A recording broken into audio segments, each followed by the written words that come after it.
ਸਤਿ ਸ਼੍ਰੀ ਅਕਾਲ ਜੀ। ਤੁਸੀਂ ਵੇਖ ਰਹੇ ਹੋ ਪੰਜਾਬ ਮੇਲ USA TV। ਮੈਂ ਹਾਂ ਸੰਜੀਵ ਯਸ਼ ਖੰਨਾ। ਤੁਹਾਡਾ ਸਾਰਿਆਂ ਦਾ ਸਵਾਗਤ ਖਬਰਾਂ ਦੇ ਇਸ ਬੁਲੇਟਿਨ ਦੇ ਵਿੱਚ। ਸਭ ਤੋਂ ਪਹਿਲਾਂ ਚੋਣ ਦੀਆਂ ਖਬਰਾਂ। ਕੈਨੇਡਾ ਜਾਣ ਵਾਲਿਆਂ ਲਈ ਖੁਸ਼ਖਬਰੀ। 6 ਜੁਲਾਈ ਤੋਂ ਮੁੜ ਸ਼ੁਰੂ ਹੋ ਰਹੇ ਨੇ ਸਾਰੇ express entry draw. White house ਵੱਲੋਂ ਰਾਸ਼ਟਰਪਤੀ ਆਜ਼ਾਦੀ ਮੈਡਲ ਦੇ 17 ਜੇਤੂਆਂ ਦਾ ਐਲਾਨ। ਸਿੱਖ ਸਿਕਿਉਰਿਟੀ ਗਾਰਡ ਹੁਣ ਦਾੜੀ ਰੱਖ ਸਕਣਗੇ। ਸਿਟੀ ਆਫ ਟੋਰਾਂਟੋ ਨੇ ਦਿੱਤੀ ਛੋਟ। ਅਮਰੀਕਾ ਵਿੱਚ ਲਗਾਤਾਰ ਦੂਜੇ ਦਿਨ ਫਾਇਰਿੰਗ। ਇੰਡੀਆਨਾ ਵਿੱਚ 3 ਮੌਤਾਂ। ਵਿਸਥਾਰ ਮਗਰੋਂ ਸੀਐਮ ਮਾਨ ਦੀ ਪਹਿਲੀ ਕੈਬਨਿਟ ਮੀਟਿੰਗ ਅੱਜ। ਮਾਨ ਸਰਕਾਰ ਦਾ ਵੱਡਾ ਫੈਸਲਾ 600 ਯੂਨਿਟ ਮੁਫਤ ਬਿਜਲੀ ਗਰੰਟੀ ਤੇ ਲਾਈ ਮੋਹਰ। ਹੁਣ ਖਬਰਾਂ ਦਾ ਵਿਸਥਾਰ।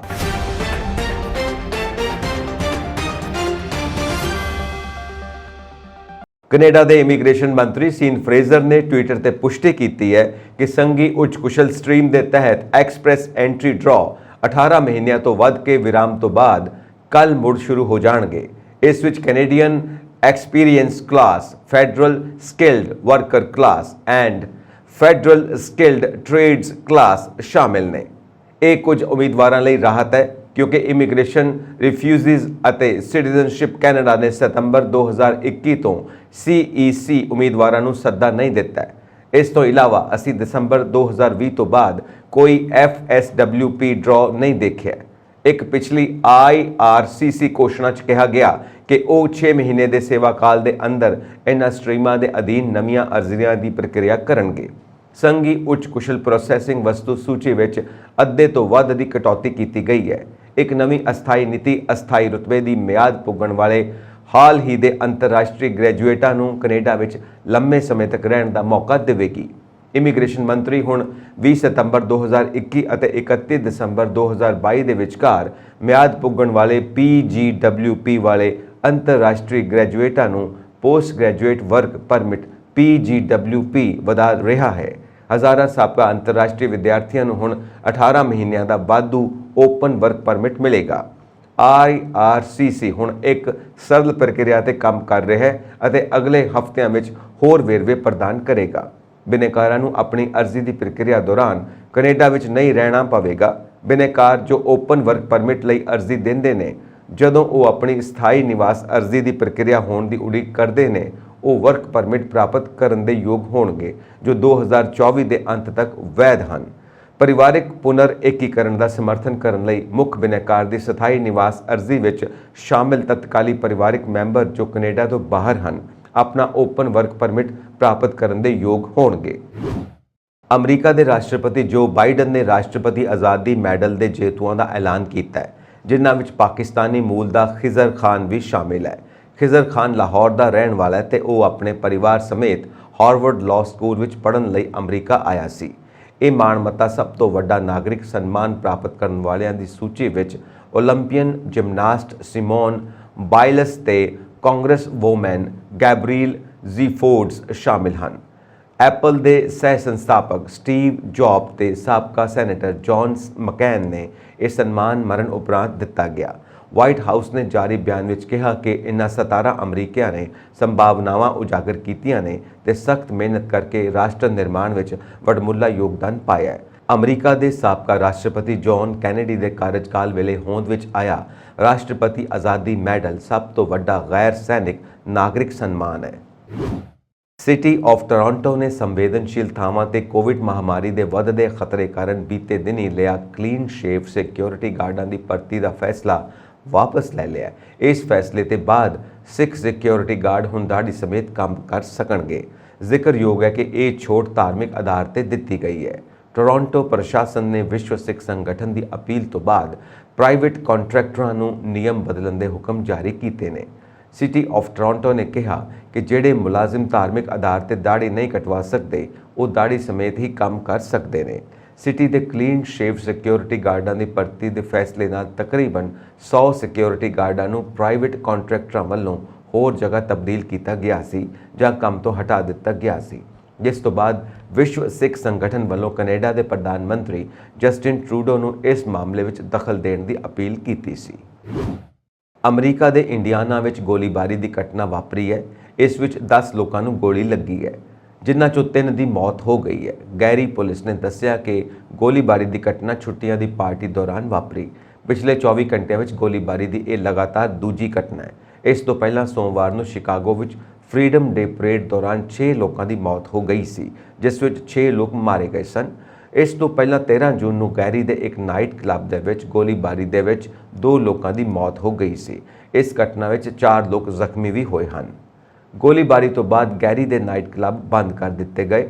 ਬੀਤੇ ਦਿਨੀ ਸ਼ਿਕਾਗੋ ਦੇ ਹਾਈਲੈਂਡ ਪਾਰਕ ਇਲਾਕੇ ਵਿੱਚ ਆਜ਼ਾਦੀ ਦਿਹਾੜੇ ਦੀ ਪਰੇਡ ਵਿੱਚ ਸ਼ਾਮਿਲ ਲੋਕਾਂ ਤੇ ਅੰਨ੍ਹੇਵਾਹ ਗੋਲੀਆਂ ਚਲਾ ਕੇ 6 ਜਣਿਆਂ ਦੀ ਹੱਤਿਆ ਕਰਨ ਵਾਲਾ ਪੁਲਿਸ ਨੇ ਕਾਬੂ ਕਰ ਲਿਆ, ਜਿਸ ਦੀ ਸ਼ਨਾਖਤ 22 ਸਾਲ ਦੇ ਰੋਬਰਟ ਈ ਕ੍ਰੀਮੋ ਤੀਜੇ ਵਜੋਂ ਕੀਤੀ ਗਈ ਹੈ।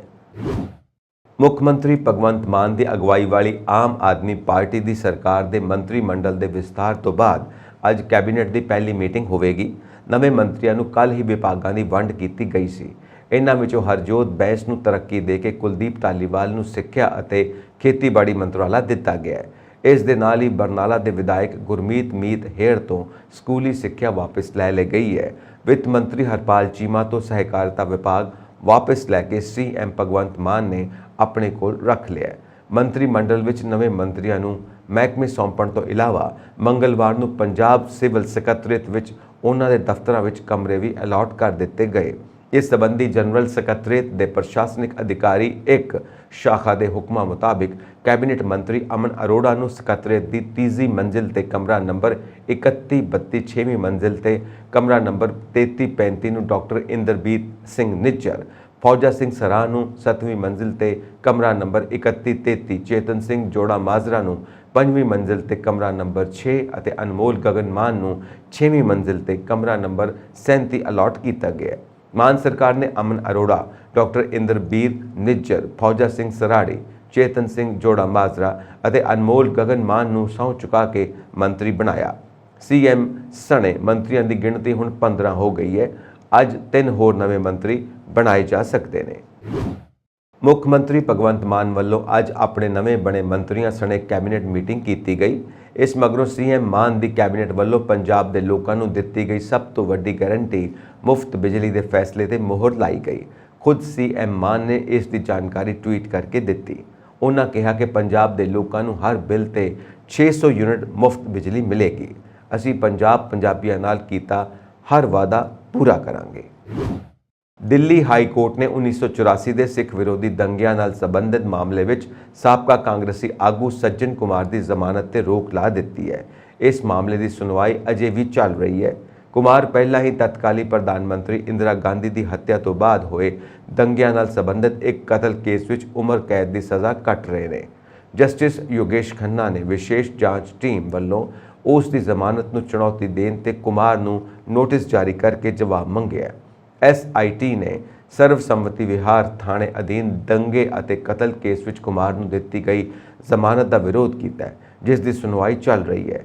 ਦੰਗਿਆਂ ਨਾਲ ਸੰਬੰਧਿਤ ਮਾਮਲਿਆਂ ਦੀ ਜਾਂਚ ਕਰ ਰਹੀ SIT ਨੇ ਕੇਂਦਰ ਸਰਕਾਰ ਦੇ ਸਟੈਂਡਿੰਗ ਵਕੀਲ ਅਜੇ ਦਿਗਪਾਲ ਰਾਹੀਂ ਕਿਹਾ ਕਿ ਕੁਮਾਰ ਇਸ ਘਿਨਾਉਣੇ ਅਪਰਾਧ ਵਿੱਚ ਸ਼ਾਮਿਲ ਸੀ ਅਤੇ ਕੁਝ ਮੁੱਖ ਗਵਾਹਾਂ ਤੋਂ ਪੁੱਛਗਿੱਛ ਹੋਣੀ ਬਾਕੀ ਹੈ।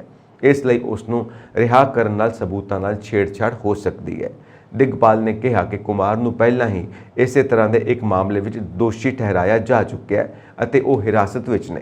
ਅਦਾਲਤ ਨੇ 4 ਜੁਲਾਈ ਨੂੰ ਦਿੱਤੇ ਹੁਕਮਾਂ ਵਿੱਚ ਕਿਹਾ ਕਿ ਉਪਰੋਕਤ ਤੱਥਾਂ ਨੂੰ ਧਿਆਨ ਵਿੱਚ ਰੱਖਦੇ ਹੋਏ ਇਸ ਪਟੀਸ਼ਨ ਤੇ ਕੁਮਾਰ ਨੂੰ ਹਰ ਤਰ੍ਹਾਂ ਨਾਲ ਨੋਟਿਸ ਜਾਰੀ ਕੀਤਾ ਜਾਵੇ, ਜਿਸ ਦਾ ਉਹ 15 ਜੁਲਾਈ ਤੱਕ ਜਵਾਬ ਦੇਵੇ ਅਤੇ ਉਦੋਂ ਤੱਕ 27 ਅਪ੍ਰੈਲ ਦੇ ਹੁਕਮਾਂ ਤੇ ਰੋਕ ਰਹੇਗੀ। ਪਟੀਸ਼ਨਕਰਤਾ ਨੇ ਸਰਵਸੰਮਤੀ ਵਿਹਾਰ ਥਾਣੇ ਅਧੀਨ ਦੰਗੇ ਅਤੇ ਕਤਲ ਦੇ ਇੱਕ ਮਾਮਲੇ ਵਿੱਚ ਕੁਮਾਰ ਨੂੰ ਜ਼ਮਾਨਤ ਦੇਣ ਤੇ ਹੇਠਲੀ ਅਦਾਲਤ ਵੱਲੋਂ 27 ਅਪ੍ਰੈਲ ਨੂੰ ਦਿੱਤੇ ਹੁਕਮਾਂ ਨੂੰ ਰੱਦ ਕਰਨ ਦੀ ਮੰਗ ਕੀਤੀ ਹੈ। SIT ਨੇ ਕਿਹਾ ਕਿ ਮੌਜੂਦਾ ਕੇਸ ਰਾਜਨਗਰ ਵਿੱਚ ਰਹਿਣ ਵਾਲੇ ਜਸਵੰਤ ਸਿੰਘ ਅਤੇ ਉਸ ਦੇ ਪੁੱਤਰ ਤਰੁਣਦੀਪ ਸਿੰਘ ਦੇ ਕਤਲ ਨਾਲ ਸੰਬੰਧਿਤ ਹੈ। ਇਹਨਾਂ ਤੋਂ ਇਲਾਵਾ ਇਸ ਘਟਨਾ ਵਿੱਚ 4 ਲੋਕ ਜ਼ਖਮੀ ਹੋਏ ਸਨ।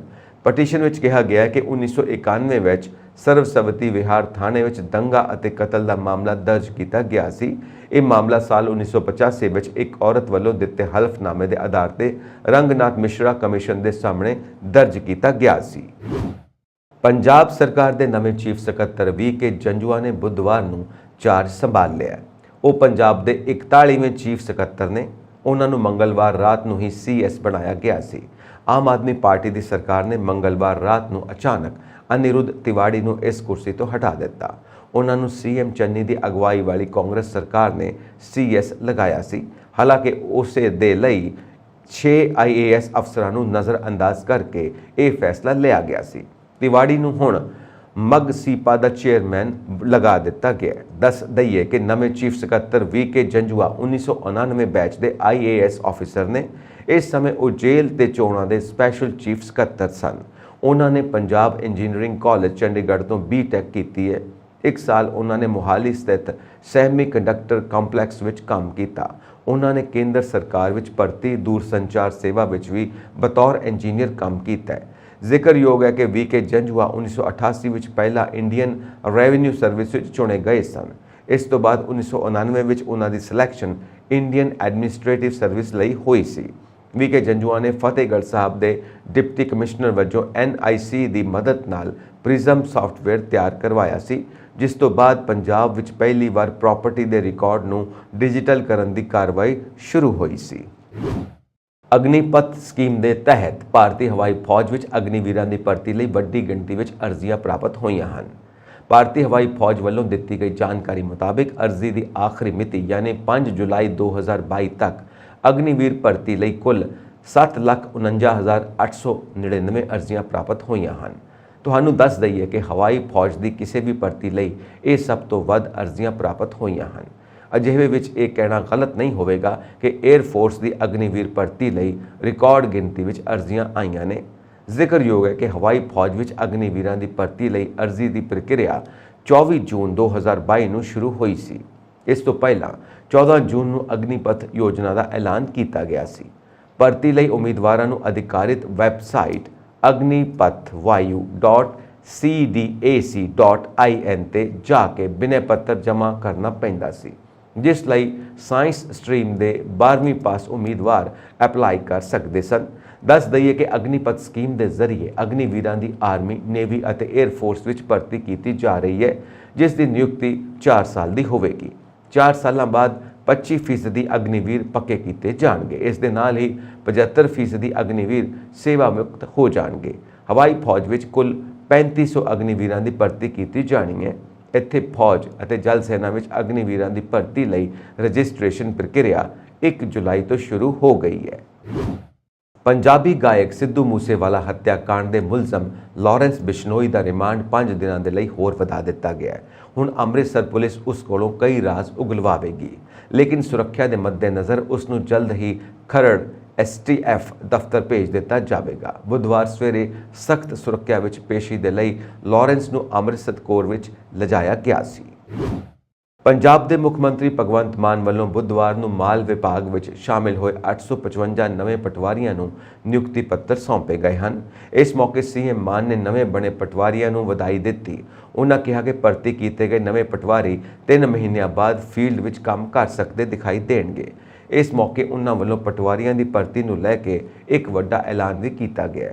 ਮੁੱਖ ਮੰਤਰੀ ਨੇ ਐਲਾਨ ਕਰਦਿਆਂ ਕਿਹਾ ਕਿ 700 ਤੋਂ ਵੱਧ ਹੋਰ ਪਟਵਾਰੀ ਭਰਤੀ ਕੀਤੇ ਜਾਣਗੇ।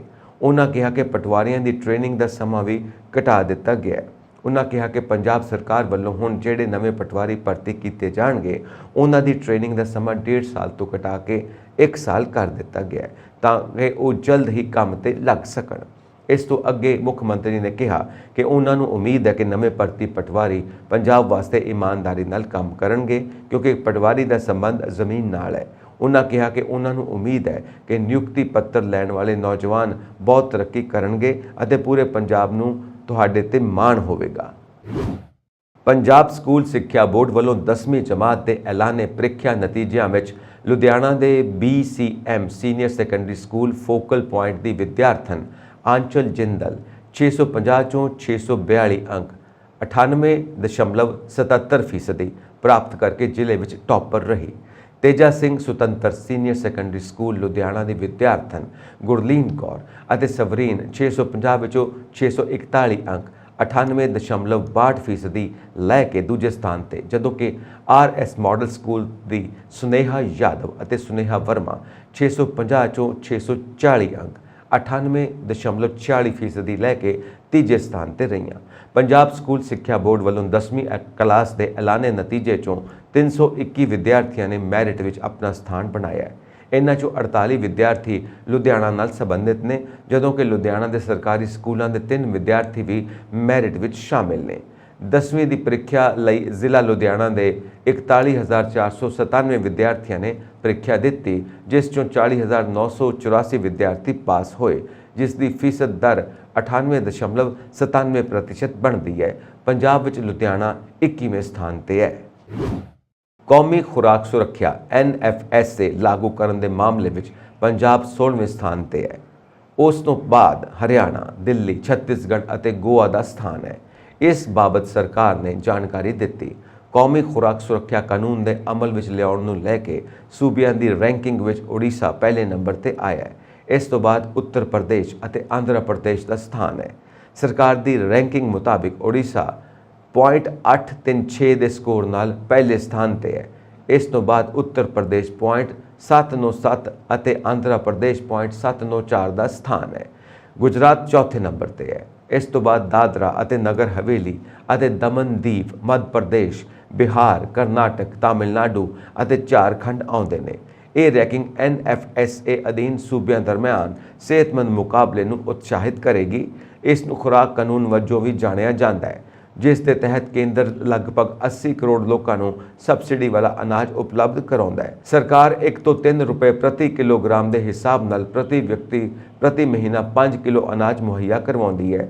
ਦਰਅਸਲ ਕੇਂਦਰੀ ਖੁਰਾਕ ਅਤੇ ਉਪਭੋਗਤਾ ਮਾਮਲਿਆਂ ਦੇ ਮੰਤਰੀ ਪਿਊਸ਼ ਗੋਇਲ ਨੇ ਭਾਰਤ ਵਿੱਚ ਖੁਰਾਕ ਅਤੇ ਪੋਸ਼ਣ ਸੁਰੱਖਿਆ ਵਿਸ਼ੇ ਤੇ ਸੂਬਿਆਂ ਦੇ ਖੁਰਾਕ ਮੰਤਰੀਆਂ ਦੇ ਸੰਮੇਲਨ ਦੌਰਾਨ NFSA ਲਈ ਸੂਬਾ ਰੈਂਕਿੰਗ ਸੂਚਾਂਕ 2022 ਜਾਰੀ ਕੀਤਾ। ਵਿਸ਼ੇਸ਼ ਸ਼੍ਰੇਣੀ ਦੇ ਸੂਬਿਆਂ, ਪੂਰਬੀ ਉੱਤਰੀ ਸੂਬਿਆਂ, ਹਿਮਾਚਲ ਦੇ ਸੂਬਿਆਂ ਅਤੇ ਟਾਪੂ ਸੂਬਿਆਂ ਵਿੱਚ ਤ੍ਰਿਪੁਰਾ ਨੇ ਪਹਿਲਾ ਸਥਾਨ ਪ੍ਰਾਪਤ ਕੀਤਾ ਹੈ। ਦੂਜੇ ਅਤੇ ਤੀਜੇ ਸਥਾਨ ਤੇ ਹਿਮਾਚਲ ਪ੍ਰਦੇਸ਼ ਅਤੇ ਸਿੱਕਮ ਆਏ ਨੇ। ਰਿਪੋਰਟ ਵਿੱਚ ਕਿਹਾ ਗਿਆ ਕਿ ਲੌਜਿਸਟਿਕ ਮੁਸ਼ਕਲਾਂ ਦੇ ਬਾਵਜੂਦ ਇਨ੍ਹਾਂ ਖੇਤਰਾਂ ਨੇ ਆਮ ਸ਼੍ਰੇਣੀ ਦੇ ਸੂਬਿਆਂ ਨਾਲੋਂ ਵਧੀਆ ਮੁਕਾਬਲਾ ਕੀਤਾ। ਭ੍ਰਸ਼ਟਾਚਾਰ ਦੇ ਮਾਮਲੇ ਵਿੱਚ ਨਾਭਾ ਜੇਲ੍ਹ ਵਿੱਚ ਬੰਦ ਸਾਬਕਾ ਮੰਤਰੀ ਸਾਧੂ ਸਿੰਘ ਧਰਮਸੋਤ ਨਾਲ ਮੁਲਾਕਾਤ ਕਰਨ ਲਈ ਅੱਜ ਪੰਜਾਬ ਕਾਂਗਰਸ ਦੇ ਪ੍ਰਧਾਨ ਅਮਰਿੰਦਰ ਸਿੰਘ, ਰਾਜਾ ਵੜਿੰਗ ਅਤੇ ਸਾਬਕਾ ਉਪ ਮੁੱਖ ਮੰਤਰੀ ਸੁਖਜਿੰਦਰ ਸਿੰਘ ਰੰਧਾਵਾ ਨਾਭਾ ਜੇਲ੍ਹ ਵਿੱਚ ਪਹੁੰਚੇ। ਇੱਥੇ ਇਹ ਵੀ ਖਾਸ ਤੌਰ ਤੇ ਦੱਸਣਯੋਗ ਹੈ ਕਿ ਭ੍ਰਸ਼ਟਾਚਾਰ ਦੇ ਮਾਮਲੇ ਵਿੱਚ ਜੇਲ੍ਹ ਵਿੱਚ ਬੰਦ ਹੋਣ ਤੋਂ ਬਾਅਦ ਪਹਿਲੀ ਵਾਰ ਕਿਸੇ ਕਾਂਗਰਸੀ ਆਗੂ ਵੱਲੋਂ ਧਰਮਸੋਤ ਨਾਲ ਜੇਲ੍ਹ ਵਿੱਚ ਪਹੁੰਚ ਕੇ ਮੁਲਾਕਾਤ ਕੀਤੀ ਗਈ ਹੈ। ਨਾਭਾ ਜੇਲ੍ਹ ਪਹੁੰਚੇ ਰਾਜਾ ਵੜਿੰਗ ਅਤੇ ਸੁਖਜਿੰਦਰ ਸਿੰਘ ਰੰਧਾਵਾ ਨਾਲ ਜਦੋਂ ਪੱਤਰਕਾਰਾਂ ਨੇ ਗੱਲਬਾਤ ਕਰਨ ਦੀ ਕੋਸ਼ਿਸ਼ ਕੀਤੀ, ਪਰ ਉਹਨਾਂ ਨਾਲ ਗੱਲਬਾਤ ਨਹੀਂ ਹੋ ਸਕੀ। ਇੱਥੇ ਇਹ ਦੱਸਣਯੋਗ ਹੈ ਕਿ ਭ੍ਰਸ਼ਟਾਚਾਰ ਦੇ ਦੋਸ਼ਾਂ ਹੇਠ ਗ੍ਰਿਫਤਾਰ ਕੀਤੇ ਗਏ ਸਾਧੂ ਸਿੰਘ ਧਰਮਸੋਤ ਦੀਆਂ ਮੁਸ਼ਕਿਲਾਂ ਹੋਰ ਵੱਧਦੀਆਂ ਨਜ਼ਰ ਆ ਰਹੀਆਂ ਨੇ। ਉਹਨਾਂ ਖਿਲਾਫ ਵੀ ਜਨ ਪ੍ਰਤੀਨਿਧ ਐਕਟ ਤਹਿਤ ਕਾਰਵਾਈ ਦੀ ਤਲਵਾਰ ਲਟਕ ਰਹੀ ਹੈ। ਇਹ ਤਲਵਾਰ ਧਰਮਸੋਤ ਖਿਲਾਫ ਚੱਲ ਰਹੀ ਵਿਜੀਲੈਂਸ ਜਾਂਚ ਦੌਰਾਨ ਸਾਹਮਣੇ ਆਏ ਤੱਥਾਂ ਦੇ ਆਧਾਰ ਤੇ ਵਿਜੀਲੈਂਸ ਬਿਊਰੋ ਵੱਲੋਂ ਚੋਣ ਕਮਿਸ਼ਨ ਨੂੰ ਭੇਜੀ ਗਈ ਚਿੱਠੀ ਕਾਰਨ ਲਟਕੀ ਹੈ। ਚੋਣ ਕਮਿਸ਼ਨਰ ਦੇ ਸੂਤਰਾਂ ਤੋਂ ਪ੍ਰਾਪਤ ਜਾਣਕਾਰੀ ਅਨੁਸਾਰ ਪੰਜਾਬ ਵਿਜੀਲੈਂਸ ਬਿਊਰੋ ਵੱਲੋਂ ਚੋਣ ਕਮਿਸ਼ਨ ਨੂੰ ਭੇਜੀ ਚਿੱਠੀ ਵਿੱਚ ਕਿਹਾ ਗਿਆ ਕਿ ਜਾਂਚ ਵਿੱਚ ਸਾਹਮਣੇ ਆਇਆ ਕਿ ਸਾਧੂ ਸਿੰਘ ਦੀ ਪਤਨੀ ਸ਼ੀਲਾ ਦੇਵੀ ਦੇ ਨਾਮ ਧਰਮਸੋਤ ਨੇ ਚੰਡੀਗੜ੍ਹ ਦੇ ਨਾਲ ਮੁਹਾਲੀ ਦੇ ਸੈਕਟਰ 80 ਵਿੱਚ ਪਲਾਟ ਨੰਬਰ 27 ਖਰੀਦਿਆ ਸੀ। ਇਹ ਰਿਹਾਇਸ਼ੀ ਪਲਾਟ 500 ਵਰਗ ਗਜ਼ ਦਾ ਸੀ, ਜੋ ਮਈ 2021 ਵਿੱਚ ਖਰੀਦਿਆ ਗਿਆ ਸੀ ਅਤੇ ਰਮਾਡਾ ਦੇ ਰਿਕਾਰਡ ਅਨੁਸਾਰ ਇਹ ਪਲਾਟ 9 ਜੂਨ 2021 ਨੂੰ ਸਾਧੂ ਸਿੰਘ ਧਰਮਸੋਤ ਦੀ ਪਤਨੀ ਸ਼ੀਲਾ ਦੇਵੀ ਦੇ ਨਾਂ ਤਬਦੀਲ ਕਰ ਦਿੱਤਾ ਗਿਆ ਸੀ। ਸ਼ੀਲਾ ਦੇਵੀ ਨੇ 2 ਮਾਰਚ 2022 ਨੂੰ ਇੱਕ ਅਰਜ਼ੀ ਰਾਹੀਂ ਰਾਜਕੁਮਾਰ ਅਤੇ ਕਸ਼ਮੀਰ ਸਿੰਘ ਦੇ ਨਾਂ ਤੇ ਗਵਾਡਾ ਤੋਂ ਉਕਤ 500 ਵਰਗ ਗਜ਼ ਦਾ ਪਲਾਟ ਟ੍ਰਾਂਸਫਰ ਕਰਨ ਦੀ ਮੰਗ ਕੀਤੀ ਸੀ। ਇਹ ਸਨ ਅੱਜ ਦੀਆਂ ਮੁੱਖ ਖਬਰਾਂ। ਹੋਰ ਅਪਡੇਟਸ ਦੇ ਲਈ ਵੇਖਦੇ ਰਹੋ ਪੰਜਾਬ ਮੇਲ USA TV। ਸਤਿ ਸ਼੍ਰੀ ਅਕਾਲ ਜੀ।